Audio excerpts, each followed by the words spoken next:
को 14 वर्ष वनवास कर देइथिले ठीक है जुगर मत जाए रेणुका को सही को कई मास सजन को पड़िबो काहे कि ना मालो पिल्लम्मा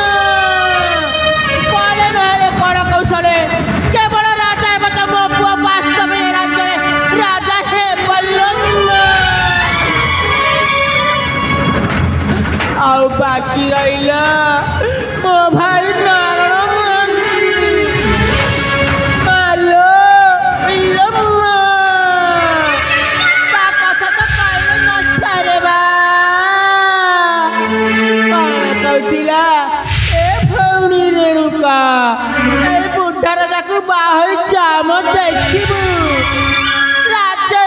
संपत्ति राजा तो नारे कर देबे राजा ने बोले ठपपा